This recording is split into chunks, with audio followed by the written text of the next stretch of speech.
Құрметті тыңдарман, сіз ерекше балалар мен олардың ата-анасына арналған мүмкіндік подкастының кезекті эпизодын тыңдап отырсыз. Микрофон алдында әдеттегідей Дана Маратова. Бүгін біз Қызылорда қаласындамыз. Бұл эпизодта 7 баланың анасы, алтын алқа иегері, 2 ерекше бала өсіріп отырған Сандуғаш Әкімбек қызымен әңгімелесеміз. Сандуғаш ханым, біз де қош келдік, сіз де қош келдіңіз подкастымызға. Өзіңіз туралы қысқаша ақпарат айтып өтсеңіз, қай жақтың тумасысыз? Қош көрдік, рахмет сізге. Сандуғаш Әкімбек қызы, Қызылорда қаласы, Жақпен Махамбетов ауылында өмірге келгенмін. 7 баланы, өзіңіз айтып отқанда 7 баланың анасымын. 7 бірдей баланың анасы болу деген қандай сезім? 7 баланың анасы болған өте керемет. 4 қыз, 3 ұлым бар, Аллаға шүкір. Оның екеуі ерекше диагноз бар, мүмкіндігі шектеулі, бірақ мен үшін ол алынбайтын қамал жоқ. Мен үшін әр баланың орны керемет, мен үшін олар алтын қазына деп санаймын. Өте керемет. Соларға дұрыс тәрбие беріп, өмірге деген жолдарын көрсетіп жіберсем, одан бақыт ана үшін жоқ деп ойлаймын.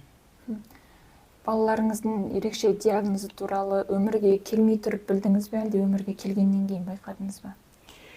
Мен 6-шы балам өмірге келгенде сау келінген, 5 келі 800-ға туылған. Өзім босандым, ол кесір бақылаған жоқ. Жаңағы ай күннен шамалы асының қыра туылды, бірақ туылған кезде жақсы туылды деп берді. Бірақ басы қанталап туылды, күндік 2 оратып туылды. Бірақ жақсы деп берді. Бірақ бір айдан кейін пневмония болып біз реанимация больницаға түсті. Сол кезде жылынан сары су алды. Содан кейін бай деп ойлаймын, мүмкін туылғаннан шығар деп айттым. Енді мұның ДЦП диагнозын біз туылған кезде айтқан жоқ. Өзім зерттедім, өткен 5 баланың анасы болғаннан кейін білесіз ғой енді. Ана баланы салыстырасыз, мына баланы салыстырғанда баламнан іс-қимыл болмады, басын ұстай алмады, жүре алмады, ешқандай суын да іше алмайтын. Бұл сыл кәдімгідей трубочкамен тамақ блендерден өткізіп беретінбіз, су беретінбіз. Қанша айынан бастап байқадыңыз? Енді бір 7-8 айлықтан бастадым. Содан өзіміз енді мемлекеттік мекемелерге барған кезде ол кісілер мойнамайды. Өйткені пневмония болғаннан кейін сол әлсіз деді. Содан өзім ақылы клиникаларға, МРТ-ға түсірдім, ЕГГ-ге түсірдім. Содан сөйтіп анықтап барып, мемлекеттік мекемеге, емханаға барып айттым. Міне, мен баламның диагнозы осындай болып шығып тұр дедім. Осы Қызылордада? Осы Қызылордада, иә. Сөйтіп частный клиника өткізгеннен кейін барып, олар жаңағы ем шарасын жүргізді ғой. Жүре алмады, тұра алмады. Енді ана деген мықты болу керек, психологически мықты болу керек. Оңай емес, баланы ауру десе ше. Сондықтан жан-жақты өзімді жөндедім, одан қалды өзім ішкі состояниеме жөндеуге тырыстым, одан қалды баламды жан-жақты емдеттім. Шүкір Алла, қазіргі кезде жаңағы сөйлей алмаса да жүріп жүрміз. Бұрын жүре алмайтынбыз, аяғымыздың ұшымен болса да жүретін болдық. Аллаға сан шүкіршілік айтамын. Адамның сенімі мықты болу керек, сенімі мықты болған жағдайда ол барлық қиындықты жеңіп шығады. Екінші балам, 7-ші баламды Айқыз деген қыз, ол 7 айлық шала туылды. Туылған кезде өзім туасын деп енді система қойып туғызды. Туғаннан кейін бірден реанимация түсті ол қыз. Содан маған адам болмайды, өледі деді. Дайындала беріңіз, туған туысқаным кәдімгі дайындалды. Содан мен берілген жоқпын, сенесіз ба, реанимацияда квартирант болып тұрдым десем болады. 3 ай. 3 ай реанимацияда жатты. Басынан қан кетті деді. Өзім көзімен көрдім, қан кеткенінде, аузынан қан кеткенде көрдім. Ол жерде егіз туған кісілер бар, өмірден өтіп жатқан шақалақтарды да көзімен көрдім. Сол кезде мен сенім мықты болды, әуелі Аллаға деген сенім мықты болды. Ата-ананың дұғасы қайтарылмайтын дұға болды, Алладан деген дұға тіледім. Қызымның болашағын сол моментте, болашақты қазір психологтар айтты, болашақты алдын алып болжау керек деп. Мен болашақты сол кезде қызымның болашағын болжап тастадым. 18-20 жас. Ол қандай мамандық таңдайды, шашын өлем деген. Берілмеді, менің қызым өлмейді, менің қызым өмір сүреді деді. 9 ай көтергеннен кейін ешкім өзінің баласын өлімге қимайды ғой. Сондықтан Аллаға деген үмітім күшті болды. Барған сайын дұға тілейтінмін, сүрелерімді оқитынмын. Шүкір Алла, қазір қызым 2,5 жаста, сөйлейді, жүретін болды. Бірақ диагноз бар, микроцефалия деген диагноз бар, ДЦП деген, бірақ анықтап сөйлей алмаймыз. сенім мықты, сондықтан шүкір екеуі де жүріп жүр. Дәрігерлер жалпы сенің балаң адам болмайды деген сөзді айтқанда ата-ана қандай сезімде болады? Білесіз бе, мен реанимацияға түскеннен кейін мен де реанимацияда жаттым. Мен де сөйтіп есімді жинап барып баратқанымда жаңағы әр 3 сағат сайын кіреді. Врач, медсестра қызыма баратыр едім реанимацияға, сізді врач күтіп отыр. Врачқа кіргенімде врач айтты, сіздің қызыңыздың жүрегі тоқтады деді. ИВЛ аппаратта жатыр. Ата-ананың көзінше болмаса бізге өшіруге болмайды. Дәл солай айтты. Сонда ішімдегі дүрс сол жаман қараңғы түнеп, көзің неғылады ғой, жаман ғой ол. Кірген кезім жүрегім, я Аллам қызыма өмір, жүрегім қайта соқса деген тіледім. Алла тағала деп ниеттеніп кірдім. Кіргенім сенесіз бе? Докторлардың өзі шық болды. Қайта денесі көккімбек болып кеткен денесі қайтып орнына тіріледі, жүрегі қайта соқты. Сонда врачтар өзі таңғалды. Таңғалған соншалық просто жүрегі әлсіз деп айтайын деп тұрған едім ғой деді да. Сөзді басқа жаққа бұрып жіберді. Сол кезде енді ана мен бала да жатты, одан қалды детский больницаға переводтап жатқызды. Мәңгілік ол ана мен бала да жата беруге болмайды ғой. Білесіз бе, 3 ай реанимация жатты, ИВЛ аппаратта жатты. ИВЛ аппаратқа жатқан бала ешқашан оянбайды деді. Трубочка мына жақта бар. Жан-жақ аппарат, 4 аппарат қосып қойған. Құттай ғана бала ғой, енді 7 айда, одан кейін 9 ай болып жатыр. Қолын бәрін бүйтіп байлап тастайды, неше түрлі аппаратпен байлап тастайды. Қысқан кезде жанын жүрегін алады. Прямо өкпесінен ана трубочка салып қояды. Трубамен сүті кетеді, граммдап береді. Ол грамм асып кетсе, асқазан ішек жолда жарылып кетуі мүмкін. Күніге 7 капля, 7 тамшы шприцпен өлшеп береді. Соны ішіп, сосын мынандай жеріне кірген тамырдан тесіп не алады ғой енді. Сөйтіп оянбай қалуы мүмкін деді қызыңыз. Реанимацияның ішінде 2 жылдан аса жатқан бала бар деді. Ата-аналар ұмытып кетті уже деді. Сіздің қызыңыз солай оянбауы мүмкін деді. Мен қызым оянады дедім. Мен әр күн барған сайын, автобуста барып қайтқан сайын мені шығарып жіберді реанимациядан. Жаңағы сүт алдырды, мені шығарып жіберді, үйден қатынап жүрмін. 6 балам қасында болған, менің жүрегім бәрі, ана больницада жатқан қызым да ғой. Сосын оразаға 2 күн қалған кезде қызым оянды деді. ИВЛ аппараты оянды деді. Өзім ораза ұстадым, намаз оқыдым, тахажжуд намазын үзбей оқыдым. 2 күн қалғанда қызыңыз оянды. Сонда докторлар таңғалды, сіз мықтысыз деді. Сіз өзіңізбен өзіңіз күрестіңіз, ниетіңіз күшті болды, қызыңыз оянды деді. Сонда бала аппаратын алмасты. Аллаға сан шүкір айтам. Бұнда ата-ана мықты болу керек. Ана мықты болу керек. Әкеге қарағанда ана мықты болса, сенім мықты болса, Аллаға деген сенім, өзіне деген сенім мықты болса, ол бүкіл қиыншылықты жеңеді деп ойлаймын. Ол кездегі мен өмірімде елестете алмаймын. Өте қиын, ауыр. Менің қызым өліп қайтып тірілді десем де болады. Дәрігерлер тарапынан балаңыздан бас тартыңыз деген ұсыныс болды ма? Айтылды, ана мен балада, онсыз да бір балаңыз мүгедек екен ғой, не істейсің мүгедек қып деді. Басынан қан кетті, асқазанынан қан кетті, одан тастап кетті деді. Мен айттым, 6-шы баламды да жүргіздім, мен тастамаймын, алып кетем деді. Айқыз туралы айтып берсеңіз, Айқыздың мінезі қандай өнері бар, қандай қылығы бар? Айқызымды білесіз бе? Көп больницаға жатқаннан кейін Нартабек Ержанов та керемет актриса бар. Біздің Қызылордада Нартабек Ержан драма театрын білесіз. Сонда керемет актриса бар. Өзімен қойылымдарға көп барам, көрем Нартабек Ержанды. Ешқандай қойылым, концерттерден қалмаймын. Сол қойылым көретін Зарипа Төлеева деген керемет, Төлепова деген керемет актриса апамыз бар. Сол кісіге тұсауын кестірсем деген ой болды. Өйткені өнер адам болсын, мықты адам болсын деген ниет қой енді. Содан театрға бардым да, корзинамды дайындап, апама кигізетін қамзолымды алып, апа менің қызым тұсауын кесіп беріңіз деп. Сол кезде Нартабек Ержановтың ашылу қойылымы болатын болды. Шанель 5 деген. Репрессияға ұшыраған кездегі ақын жазушылардың әйелдері жаңағы түрмеге түседі, Алжир түрмесіне. Сондағы ақын жазушылардың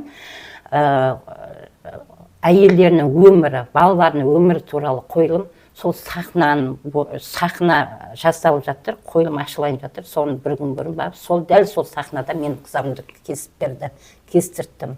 Сондықтан менің қызым Нартай Бегежанды қақ ортасында сахнада тұсау кесілгеннен кейін, тұсауын кескенде микрофон ұстатқызым. Ол микрофон сахнада, ол әкімде сөйледі, ол сахнада ақында сөйледі, ол сахнада жазушы да сөйледі. Сондықтан сол кісілердің бірінің жолын берсін, Залипа апаның жолын берсін деген ниетпен сөйтіп кестіртіп қайттық. Сондықтан менің қызым ән тыңдаса билейді, ойнап күліп жүреді. Оянғанда жылап тұрмайды ол. Оянғанда күліп тұрады. Оның даже судорогасы да болды. Судорога.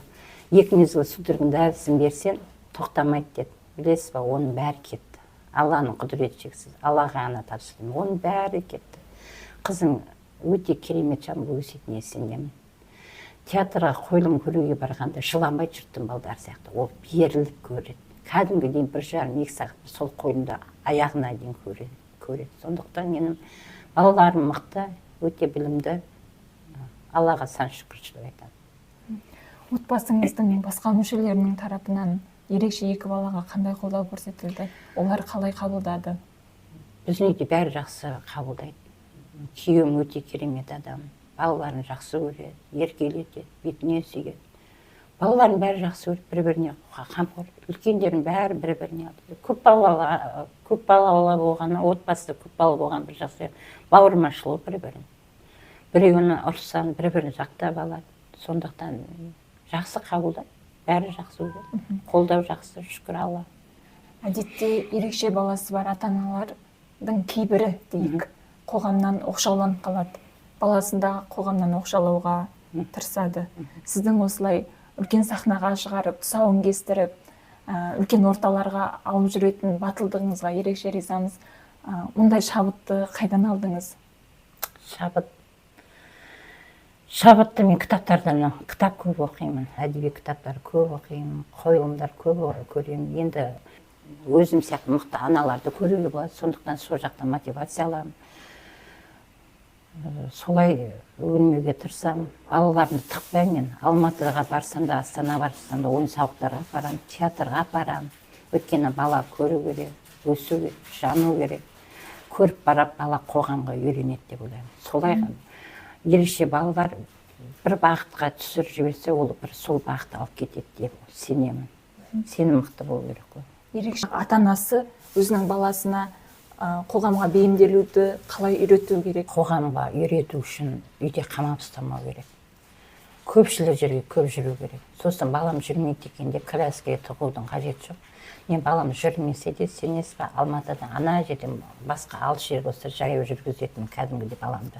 Маршруттарға мінгізсем баламды, халыққа үйренсін деп. Кейбіреулер былай бетіне қарайды, еш нәрсе демей отырғызсам, кәдімгі отырғызып, маршрутпен жүргізіп, жаяу жүргіздіріп барамын. Сосын оқшау болмасын театрға апарамын, ойын сауық орындарына апарамын, концертке апарамын, кинотеатрға апарамын. Отбасымен кәдімгідей 7 бала шағаммен, күйеуіммен бірге кинотеатрға да барамыз. Солай үйрету керек адам, үйренеді. Қазір енді мен Кенесары ұлым жаңағы надан оқиды ғой. Біздің Ақтоқты деген класс жетекшісіміз бар. Ол кісі сабақ бермейді, бірақ класс жетекшісі қатарда ғой. Сол кісінің көмегі де өте көп. Өйткені кәдімгі ашық сабақ, тәрбие сағат өткізіп баламды сыныбына қосады. Ана балалар кәдімгідей балама ерекше құрмет береді. Кенесары ел деп қуанады, қолдарындағы бар сыйын береді, суреттерін салып береді. Солай ата-ана, туған туысқан, қоғам, класс жетекші, мектеп бәрі бірге атсалса, ол бала үйреніп кетеді. Оған мүмкіндік шектеулі болмаса ерекше екен деп мән бермеу керек. Кәдімгі бір қалыпты қоғамға үйреніп кетуге бәрі атсалысу керек деп ойлаймын. Мемлекет тарапынан қандай да бір жәрдемақы беріле ме? Енді айтып тұрмын ғой, ерекше балам бар кезде ешқандай жаңа пенсия алатын ешқандай білмеймін бұл. Солай жүргенімде осы Шуақты бөбек қоғамдық қорының президенті жаңа Рысдәулетовамен танысты. Енді бұл Шуақты бөбекте тек қана синдром Дауна ғана емес, әртүрлі диагнозда балалар бар, аутизм бар, ДЦП бар, ОНРЗП бар, микроцефалия түрлі диагнозда балалар бар. Сондықтан мен көптеген мүмкіндік шектеулі памперс алу керек екені, мүмкіндік шектеуліге жаңағы қаражат алу үшін қандай документ алу керек екенін білген жоқпын. Сол жағынан маған көп көмек берген, қалай қандай құжат дайындау керек екенін, қай жақтан қандай көмек бар екенін бәрін айтқан. Санаторияға бар жолдама бар екен. Бәрін осы шуат қоғамдық қоры арқылы білдім десем болады. Мемлекеттен көмек бар ғой, мемлекет бермейді деп айтуға болмайды. Мемлекет әйтеуір бақыт қарағанына береді, балаға береді. Жаңа санаторияға, шипажайларға жататын болсаң, оған жолдама беріп жатыр. Сосын 16 орталықтарына жатуға, 6 ай сайын жатуға мүмкіндік бар. Енді ол 6 ай сайын жату әрі қарай ата-ана жұмыс жасап кетсе, мына поликлиникалар сонда ерекше баласы бар ата-аналарға қолға алып, оларға ерекше көңіл бөлсе, оның бәрі жақсы болады. Енді әркімнің өзінің қызметін қалай атқаруына байланысты ғой. Мемлекеттен көмегі, мысалы мен өзім мүмкіндік шектеулі, жаңа 7 баланың анасы болсам да, алтын алқаның әйтеуір мемлекеттен ақшасын алып отыр. Мемлекеттен жаңағы медстраховка тегін бізге мысалы алтын алқа егеретін. Сосын мына ерекше баланы тәрбиелеп отырған көбісі шетелден ем алады, сондықтан загранпаспортта тегін. Былайша сатып алсаң, оны да өзім мен білмейді екен, кеше алуға барсам сізге тегін ғой деді. Соны нотариусқа барып документ тапсырсаң да ол да тегін екен. Сондықтан мемлекеттің көмегі көп. Қайтарымсыз грант, өзімен қайтарымсыз грант ұтып алғанмын 2 рет. Сондықтан ол жағында да көмек жақсы мемлекеттен. Мемлекет бермейді, жаңа парақорлықпен деп айтады. Ол да адамның тіл байлығы мықты болса, жобасы мықты болса, мынау басқарып отқан адамдар оны береді, көзбен көріп тұрса. Сондықтан мүмкіндік шектеуліге әрі көп бала отбасыларға беріп жатқан мемлекеттің көмегі. Оны сұрай білу керек. Білімді бола білу керек. Жаңа әрбір ата-анасы сауатты болу керек. Заңды түрде де сауатты болу дегендер. Психологиялық түрде де. Сосын қандай ана болса да өзін дамыта білу керек. Білім ала бергендер, білім ала бергендер. Білім әйтеуір өлмейтін қазынан ғой негізі, рухани дамуға берген қазынан. Білуімізше, сіз қазақ тілі мен әдебиетінен сабақ беретін ұстазсыз мамандығыңыз бойынша, иә? Әртүрлі қызметтермен айналысады екенсіз. Өзіңіздің өмір жолыңыз туралы айтып өтсеңіз, өзіңіз сияқты ата-аналарға бір мотивация болсын. Мен Евразия университеті Қызылорда филиалы ашылып тұрғанда қазақ тілі әдебиет мамандығына тапсырғам. 1 жыл үйленген жұмыс жасадым, одан кейін жұмыс жасаған жоқпын. Енді тұрмыс құрғаннан кейін күйеуімнің ата-енем айтқанын тыңдап отырдық үйде. Бір жағынан баланың тәрбиесі керек. Жұмыс істеп кетсем 7 баланы қалай тәрбиелейді? Әйтеуір үйде отырсақ, баланың дұрыс тәлім тәрбие алуына, біліміне ана деген күшін жұмсайды ғой. Сондықтан жақсы мұғалім болдым деп есептеймін өзім. Менің негізі арманым журналист болсам ба деген арманым болған. Кезінде журналистикаға да шақырған, ата-анам қарсы болды, енді ол кезде сондай болды ғой. Қазір шүкір Алла, енді жоғарғы оқу орнын бітірдім дегенмен, қазір Саламбұруда ыдыс жуып, пол жуып жүрмін. Бірақ арасында кондитерлік өнімдер болса, заказ үйден қабылдаймын. Сосын қазіргі болашақ арманым ерекше балалардың орталығын ашсам ба деген өзім арманым бар. Ерекше балалардың аналармен жұмыс жасайтын орталық, психолог болсам ба деген мақсатым бар.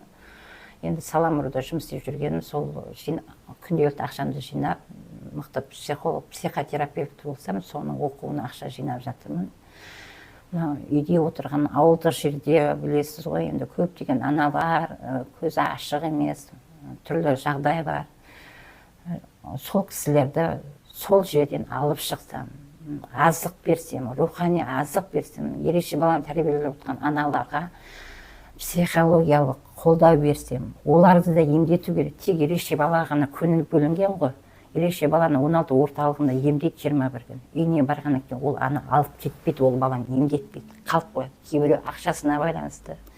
Сол орталықтан анамен қоса баланы емдеп шығып, ана баланы үйіне барып та емдей алатындай дәрежеге жеткізсем деген мақсат бар. Біз 16 орталықтың көптеген олқылықтар бар. Өзім барған әрбір орталықтан бір өзіме керек нәрсені алып шығамын. Болашақ сондай арманым бар. Мықты психолог, мықты психотерапевт болып, Қазақстанда әйелдерге, Қазақстанда ерекше балалардың аналарына қолдау көрсетсем ба деген мақсатым бар. Мотивация өзім балаларым ғой, енді 7 балам, бауырларым, шабыт өмірде өзін жақсы керек деп ойлаймын. адам өзін жақсы көріп, өзін дамыта білсе, сол шабыт. Әрбір адам баласы өзін жақсы көреді. Мен осы уақытқа дейін соны 40 жасыма дейін түсінбеген екенмін. Кейіннен барып осы 7-ші баламды өмірге әкелген екен түсіндім. Әрбір адам өзін жақсы көреді, өзіне инвестиция құю керек, білімге деген, өзіне деген жаңағы тек өзін жақсы көру керек, даму керек. Қызым жаңағы реанимацияда бір үйге апаратын ауаға мұқтаж болып жатқанда мен Аллаға сан шүкіршілік айтамыз. Алланың беріп жатқан нығметін білмейді екенбіз. Қаншалықты ауаны жұтып жатыр ғой. Соның өзі шүкіршілік, соның өзі бізге мотивация, соның өзі шабыт деп ойлаймын. Алланың берген бізге 12 мүшеміз сау қылып, осыншама жарық дүниені көрсеткеннің өзі, соның өзі бізге шабыт береді деп ойлаймын. Әрбір адам өзіне шабыт алу керек, отбасынан шабыт алу керек, отанынан шабыт алу керек деп ойлаймын. Енді шабытым солай келеді. Әңгімеңізге көп рахмет. Бүгінгі сіздің подкастқа берген сұхбатыңыздың өзі көптеген ата-аналарға шабыт сыйлайды деген үміттеміз. Кенесары мен Айқызға көп сәлемімізді жеткізіңіз. Бәрі жақсы болсын. Әумин, айтқаныңыз келсін. Құрметті тыңдарман, біз бұл подкаст арқылы Қазақстанның түрлі аймағында ерекше балаларға қандай жағдай жасалып жатқаны, аймақтардағы арнайы жобалардың концепциясы туралы ақпарат бергіміз келеді. Басқа ата-ананың тәжірибесі, оқиғасын баяндау арқылы қиындықтарды еңсерудің жолдарын көрсетеміз. Егер сіздің жақыныңыз, танысыңыздың ерекше оқиғасы болса, Instagram, TikTok, Facebook желісіндегі мүмкіндік подкаст парақшасына хат жазыңыз. Бізге әркімнің оқиғасы маңызды. Сіздің оқиғаңыз басқаның өмірін өзгертуге мүмкіндік сыйлайтын шығар.